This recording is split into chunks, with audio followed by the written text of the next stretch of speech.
Здравствуйте, самые лучшие зрители! Меня зовут Полина. Скоро Новый год. Готовим подарки. Сделала запрос в Google. Окей, Google, где можно в Свердловской области хорошо посидеть с друзьями? Результат поиска: 15 колоний, 11 поселений. Нет, такой товарищ нам не товарищ. А шить-то хочется что-нибудь очень нужное, красивое и полезное. И эта вещица крайне необходима. А из чего шить, если в наличии только остатки былой роскоши, кусочки мебельной ткани?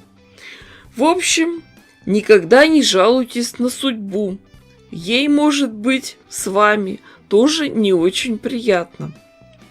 Соберем вместе все кусочки плотной мебельной ткани в бежево-коричневой гамме и приготовим отделочные бейки.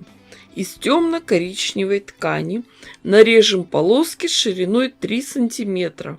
Как быстро и легко подготовить бейки к дальнейшей работе, я уже показывала, но повторение – мать учения. На мини-гладильной доске уложим бейку, подогнем к середине обе стороны, изгиб прижмем булавкой. Потом на расстоянии 15-20 см сделаем то же самое с другой частью бейки. Обратите внимание, ткань должна свободно двигаться. А дальше берем утюг и легким движением руки что-то превращается во что-то там. Бейку протягиваем под горячим утюгом и фиксируем сгибы. Так поступаем со всеми полосками тканей. Готовим выкройку. Ориентироваться будем на формат листа А4 и добавим еще примерно 7-10 см. Работать будем на куске клеевого флизелина. Вырежем нужный размер и прикинем примерную раскладку. Для удобства работы нарисуем вспомогательную линию на расстоянии 7 см от края. У меня остался один кусок мебельной ткани подходящего размера и несколько мелких. Ими надо заполнить всю основу. Остатки мебельной ткани – полоски шириной около 4 см. Естественно, встает вопрос, как это все красиво соединить. Шить обычным способом получаются очень толстые швы, да и ткани у меня не очень много. Соединять зигзагом мне не нравится такой способ, кажется неопрятным. Просто накладывать кусочки друг на друга и потом полотно прошивать сверху рядами прямой строчкой. Но я буду делать красиво и аккуратно. Не люблю торчащих ниток. Чтобы всю работу выполнить быстро, просто и красиво, воспользуемся клеевым флизелином. Все бы хорошо, но он клеится только сухим горячим утюгом. А у меня мебельная ткань, синтетика, которая плавится. Поэтому всю работу будем делать через сухую марлю. Как работать? Поставили утюг и держим.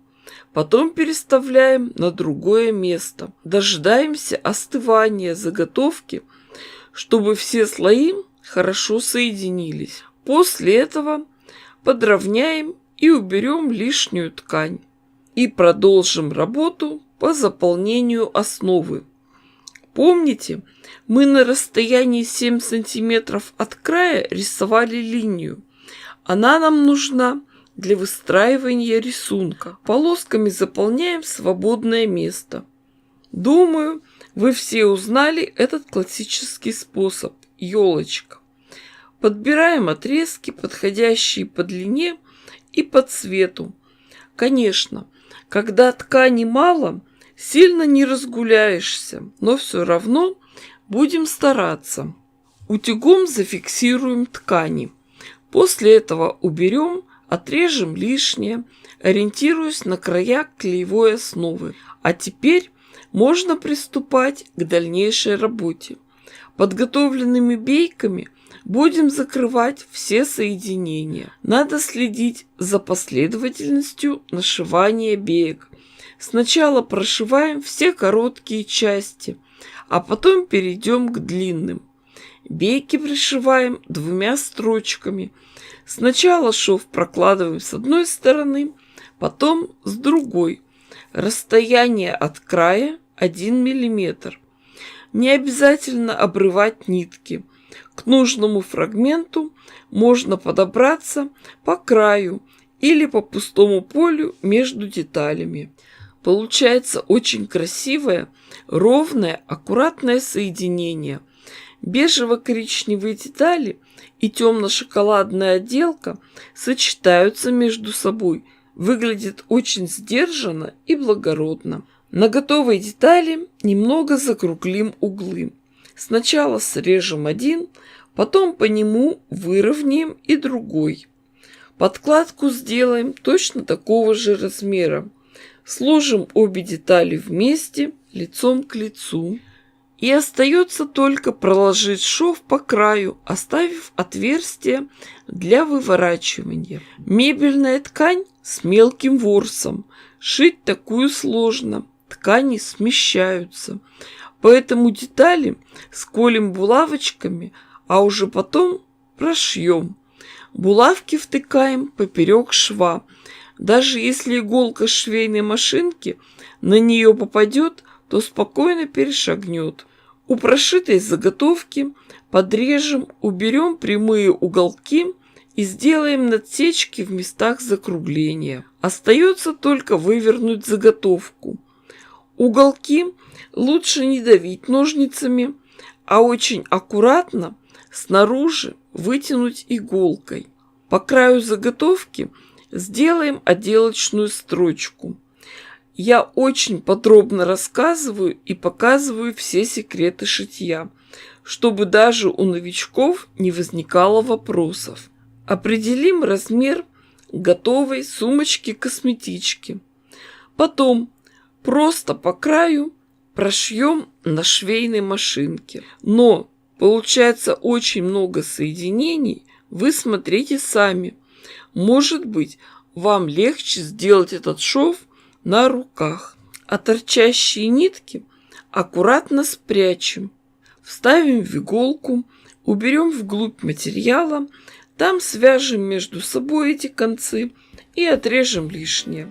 Вот что у нас получилось. Чтобы определить место для застежки, вложим содержимое и наметим место для кнопки. Кнопка самая простая, пришивная. Вы помните, я их заказывала в интернет-магазине. Пришивать будем просто, иголкой с ниткой. Конечно, шить надо крепко, но так, чтобы на лицевой стороне не было видно швов.